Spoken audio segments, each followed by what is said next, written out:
In the previous lecture, we have seen the basics of damping and some of the types of damping. So, in this lecture, we are going to see two things. One is the design specifications for a damper and field balancing. So, first we will start with the design specification for a damper for any application. So, there are three things are very important for selecting a damper for application. The first one is the speed of the response, or otherwise the logarithmic decrement. Okay, so in the case of viscous damping, we have already calculated the value for logarithmic decrement in the first CO, and we know that it is the ratio, logarithmic ratio between two consecutive cycles. So this logarithmic decrement can be specified by two times. One is the settling time and the another one is the rise time. Okay, so settling time, what is in by settling time is it is the time required for response to become steady. Okay, so a vibration start like this. Okay, so if it is a damped vibration, then the amplitude will reduce. Okay, so this time duration to become steady state is called as the settling time. Okay, and for a good system, that is for a good damper, the settling time should be 2 to 5 percentage of its final value. Okay, so that is for a effective damper. And the second one is rise time.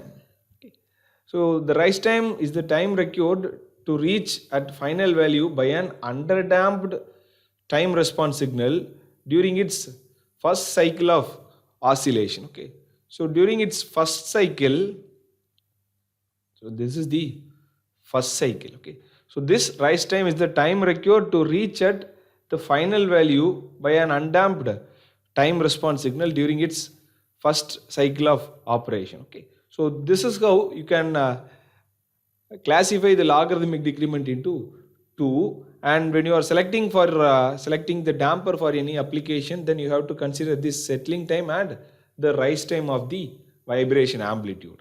Then the second one is relative stability. Okay, so it is the stability of the material, because the damper materials are subjected to continuous vibration. So for some amount of time, the stability or the damping properties of the material will be perfect. So over a period of time, what will happen is the material properties may vary, and that will affect the damping properties. Okay, so that is called as the stability. So a good stable system should be capable of keeping the damping properties throughout its lifetime. Okay, so this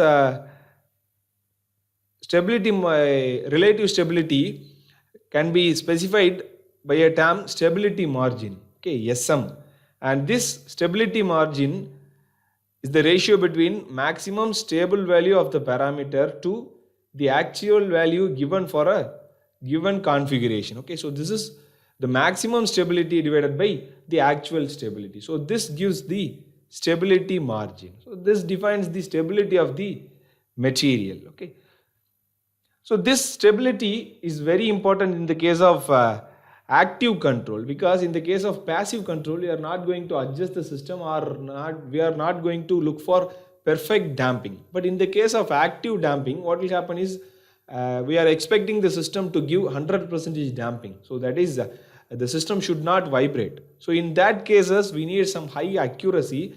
So to get some high accuracy, the stability of the system should be high. And the third one is resonance. Okay, so the resonance of the damping material.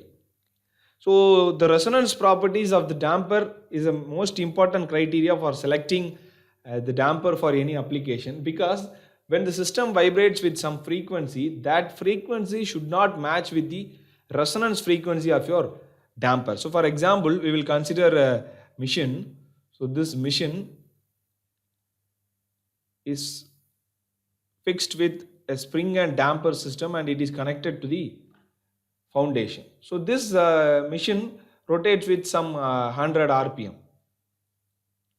Okay, and we know how to convert the rpm into rps, that is hertz. So you can convert it into hertz. So this is the forced frequency of this system. So when you are using a damper here, maybe for example, you can use a rubber here.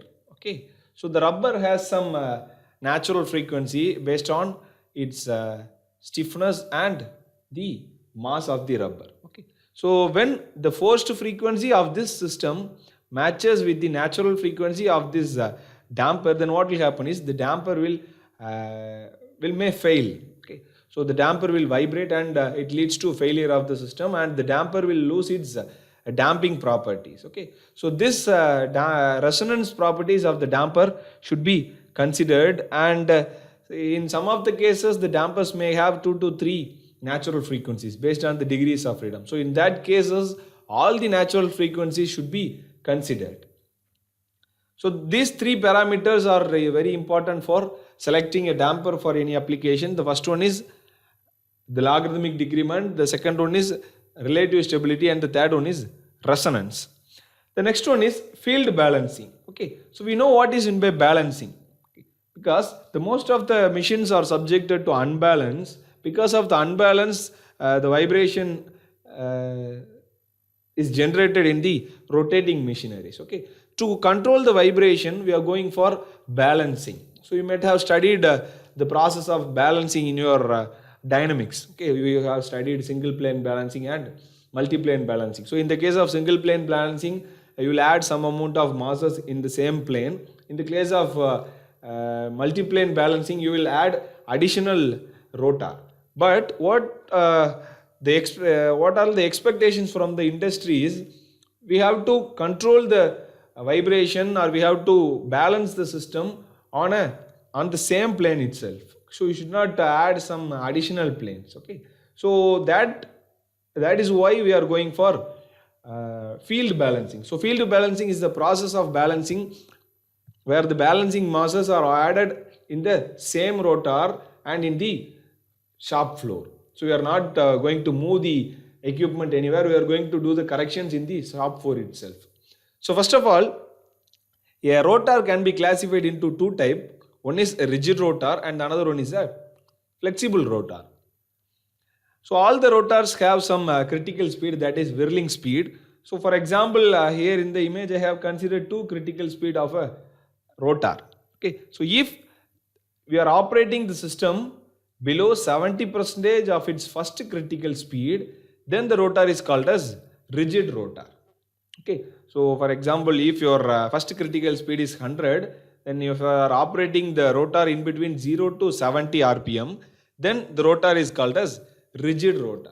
So if the speed of the operation increases above 70% of its first critical speed, then it is called as flexible rotors. Okay, so it is very easy to balance the rigid rotor, but it is very difficult to balance the flexible rotors, because in the flexible rotors in some point of time resonance may occur and the rotor will behave like a elastic material. So the properties may change, and it is very difficult to balance the flexible rotors. Okay, so in the case of rigid rotor, we can balance the rotor by adding correction masses on the 2 arbitrary selected planes.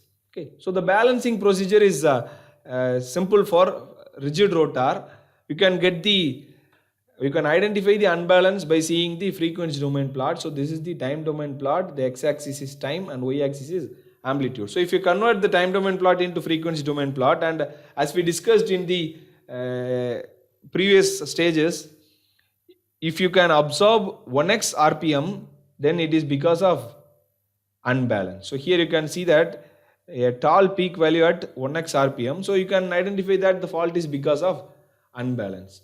Okay, so if the fault is because of unbalance, then we have to go for balancing of the system. But remember that some other faults are also may occur at 1x rpm. So we have to monitor all the kind of symptoms. Okay, because in some cases the resonance may occur at 1x rpm. Okay, so you have to monitor all the symptoms. In the case of resonance, the amplitude will be high. In the case of unbalance, the amplitude will not be that much high comparing with the resonance. Okay, so that is how we can identify the unbalance. So now we have identified that the system is subjected to unbalance. Okay, so now we have to look for correction, that is field balancing. So this is the process of field balancing. The first one is measuring reference vibration. Okay, remember that always we will measure the vibration in bearing and in three directions. So as we discussed earlier, in horizontal, vertical, and in the axial direction. So you have to measure in three directions. So first you can see the image, you can fix the accelerometer in the bearing. So there are some balancing equipments are there. So there are many types of equipments are there. The simple equipments comes with only RMS values, but if you go for advanced equipments, then that will show the phase angle and the angle at which the unbalance occurs. Okay, so we'll consider a simple RMS. So here in the machine, the amplitude will be shown in case of RMS. So RMS means it is root mean square. So actually you will get a plot like this. Okay, so there are some maximum values, there are some minimum values. So to quantify this plot, you can extract some features from this plot. So features means the properties used to quantify any graph. Okay, so here the commonly used feature for time domain signal is RMS, that is root mean square value. So initially I am going to measure the root mean square value. So for example, let us consider that I am getting 12 mm per second as the RMS value for a raw system. So what I am going to do is I am going to add some trial weights. So first select some trial weight. So measure the mass and add in any one of the location. For example, if this is your rotor, then you can add the unbalance here, the trial mass here. Further, you can measure the amplitude signal. So if the amplitude is reduced, then you can add some amount of additional masses in the same direction. If the amplitude is increased, then you have to remove this mass and you have to add it in the opposite direction.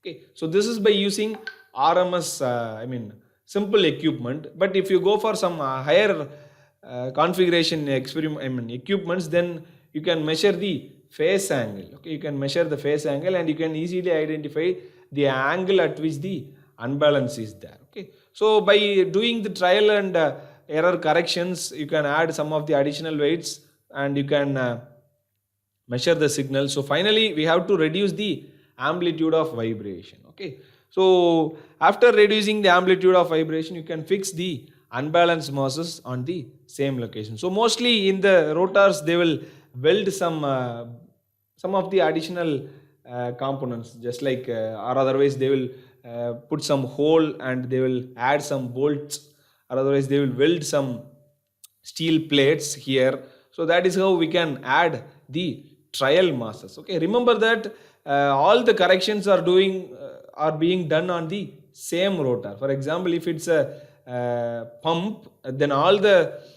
corrections are made on the pump impeller itself. So we are not going to add any additional planes. Additional additional plane balancing methods. Okay, so this is called as field balancing.